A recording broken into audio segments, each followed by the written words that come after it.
Hey guys, welcome back. Today I wanted to walk you through my latest bullet journal setup. I set a bullet journal up at the beginning of August and I've had a lot of fun playing around with bullet journals again. I kind of swing back and forth between ring planners and bullet journals, and I love both for very different reasons and a lot of the same overlapping reasons, but I had recently picked up this Archer&Olive traveler size notebook and I just was so intrigued with the size.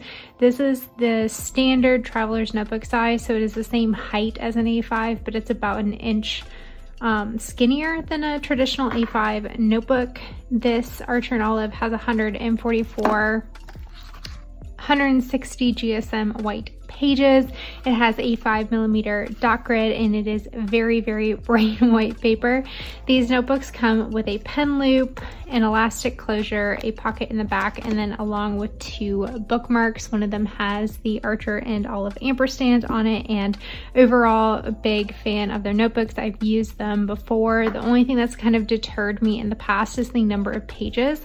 I used a bullet journal for years in a like term 1917, and those have around 250 pages in it, and a standard Archer&Olive has 160 pages, and this one even has less. But I think after my A6 adventures earlier in the year, I've kind of learned how to get creative with space and take up less space for what I need, but still be productive. So I am anticipating I could probably get about 5 to 6 months in one of these notebooks. So we'll see how long it lasts, but so far I'm enjoying the process. So let me flip through this so you guys can kind of see what I have set up so far. So on the first page, because I never used the first page in my previous bullet journal, I tried intentionally just to write something down, and I wrote a little note to myself saying that life is too short to know what planner you will use next year, because I am the kind of person that's trying to figure out their 2021 system already, and I just need to pump the brakes and learn to have fun with it. I did go ahead and write out my key on a black sticky note. This is Post-it brand, and I used a Sakura jelly roll just to write that out. If you're curious about my key as I flip through my spreads, go ahead and screenshot this for reference. I have not invented the wheel by any means, but this is what I do use. From there, I left myself 2 pages for an index. I find that within the bullet journal community, you are either an indexer or you are not, and I am an indexer. I find an index to be very handy when I'm flipping through old notebooks trying to find information. It also really stems from using a Hobonichi planner. With the Tombow River paper in those planners, the paper is super thin as compared to this notebook with 160 GSM. It's quite easy to kind of figure out, flip the pages and get where you need to. They don't stick together. But now that I'm so used to indexing, it really helps me streamline my planning. I can write something down that's maybe 2 sentences, and I no longer fret about it. Does that need to be a full separate page as a full-blown collection within my bullet journal, or on a sticky note? I can just write it down, index the page, and it's very easy to find again.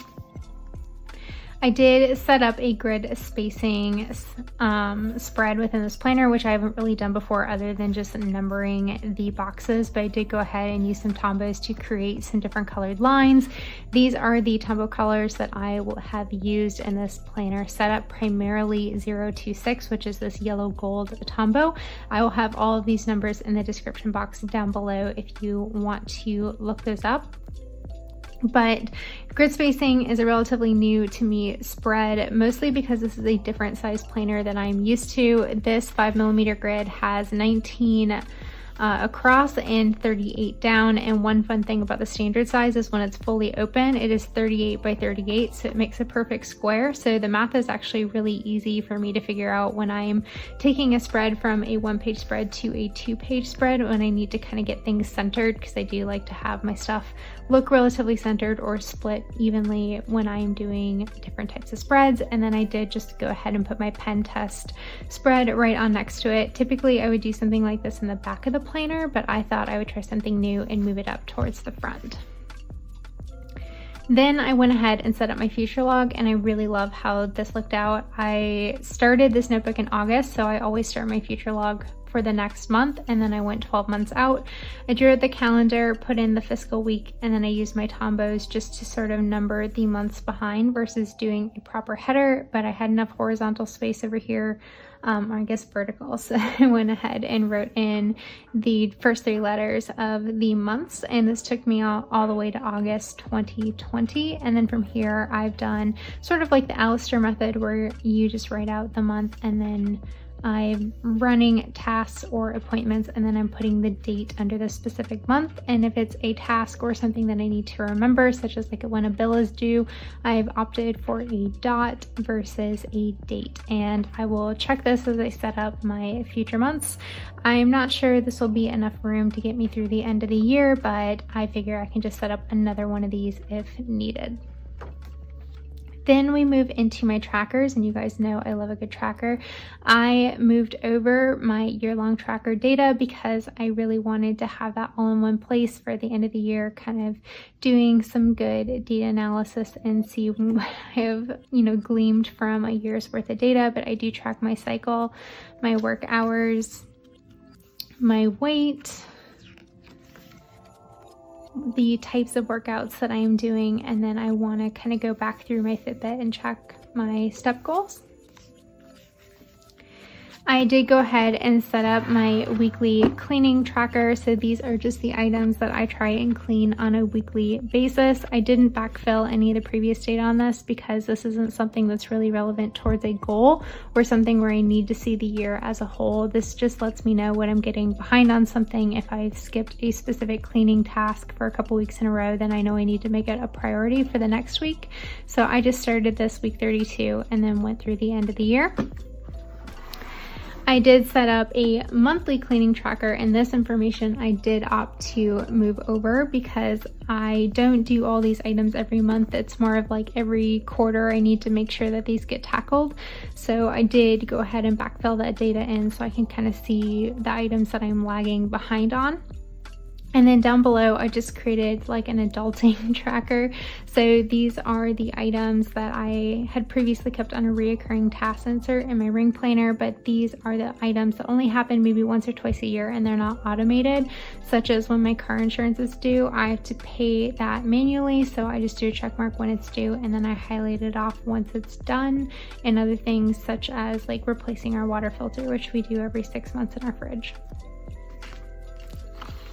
I created a new tracker to keep track of when I water my plants. I am a proud plant mother. I'm also a terrible plant mom, but we have several plants in our house and some of them cannot be watered every week. Some need watered like 2 to 3 times a week, and I just kind of needed to keep track of like what weeks I had watered the succulents versus had not, because they take like longer breaks in between watering. So I did opt to set up a quick spread for that, very similar to my cleaning tracker. Just started at week 32 and then I go through the end of the year.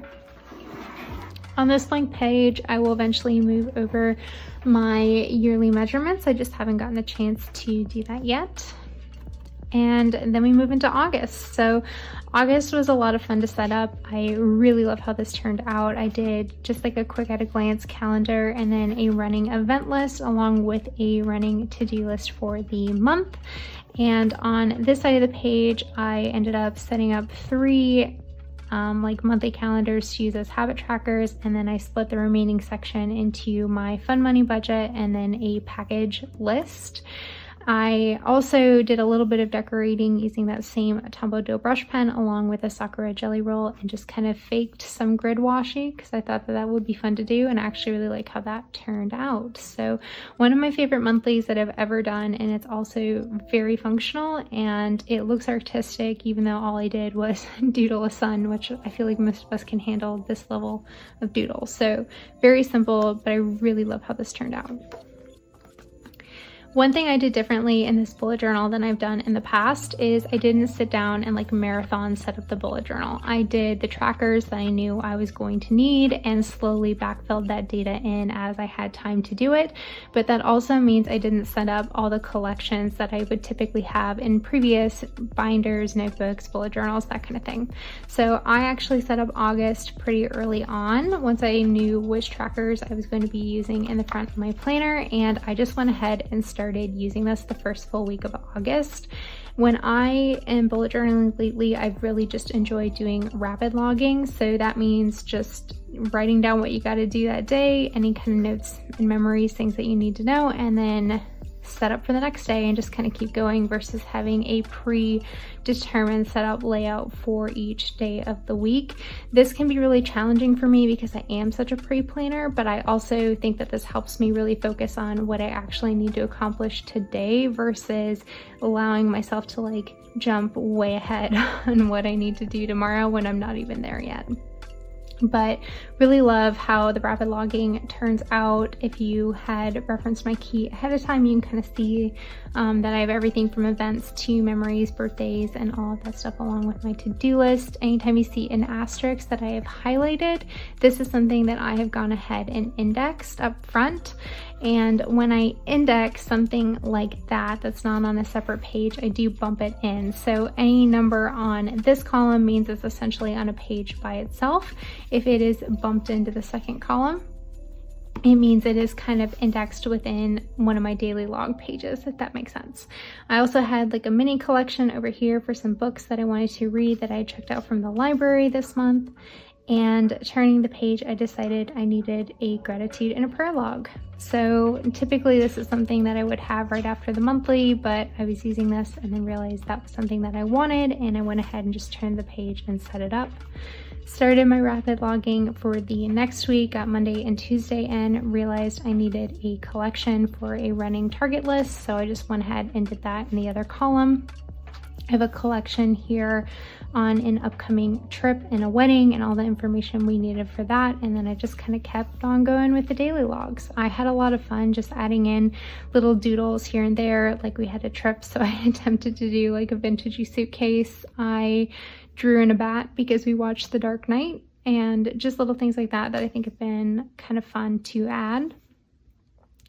Realized I was really missing sort of like a weekly overview or a pre-planning spread where I typically take my monthly tasks and I break them down across the weeks, and really love how this ended up working, and I incorporated it into my September setup, which you will see soon. And then I did go ahead and set up like a menu planning spread as well, because I do like to meal plan, and this just lets me know what servings I have of what left in my fridge. So when I meal plan for the next week, I know if I have a lot of leftovers, and I maybe will only plan for like 1 or 2 meals versus like a full 4 or 5. I set up a YouTube sort of Kanban board tracker, which I really like how that turned out. I have a collection on items I need my husband to take care of.